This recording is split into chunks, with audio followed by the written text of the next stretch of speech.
అందరికీ నమస్కారం. ఈ రోజు 3వ డివిజన్లో గడప గడప కార్యక్రమం తిరుగుతున్నాం.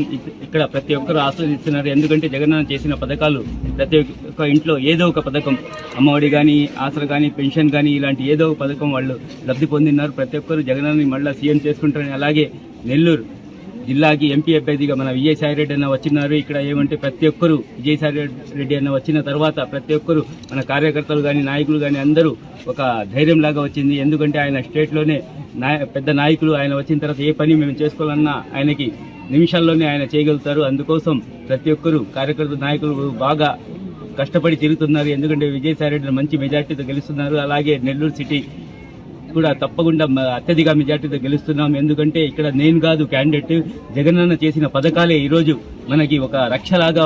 ఎక్కడ చూసినా జగనన్న ఏదో ఒక ఇంట్లో ఏదో ఒక పథకం కంపల్సరీ లబ్ధి పొందినారు. ప్రతి ఒక్కరు ఏమంటే జగనన్నని సీఎం చేసుకుని. అలాగే ఈరోజు చెప్తున్నారు నారాయణ గారు నేను అభివృద్ధి చేశానని.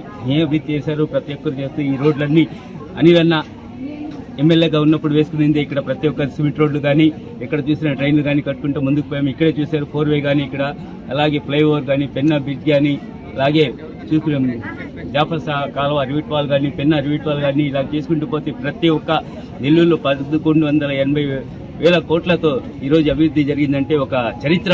నెల్లూరు టౌన్నే ఒక చరిత్రలాగా ఈరోజు అభివృద్ధి చేశారు అనిలన్న. అలాగే జగనన్న వచ్చిన తర్వాత పథకాలు ఈరోజు 1200 కోట్ల పథకాలు ఈరోజు లబ్ధి పొందినంటే నెల్లూరు సిటీలోనే ఒక హిస్టరీ. ఇంతవరకు మన ఏ రాష్ట్రంలో కానీ మన దేశంలోనే ఎక్కడ లేదు. ఒక చరిత్రలాగా ఈరోజు జగనన్న ముందుకు పథకాల ద్వారా ముందుకు పోతున్నారు. ప్రతి ఒక్కరు ఆశీర్వాదం తప్పకుండా అత్యధిక మెజార్టీతో నెల్లూరు సిటీని గెలుస్తున్నాం. ప్రతి ఒక్కరు ఆశీర్వాదం మీరందరూ సహాయక సహకారాలు ఉంటే ప్రతి ఒక్కరు ఫ్యాన్ గుర్తుకు అత్యధిక ఓట్లు వేసి మంచి మెజార్టీతో గెలిపించాలని మనస్ఫూర్తిగా కోరుకుంటున్నాం.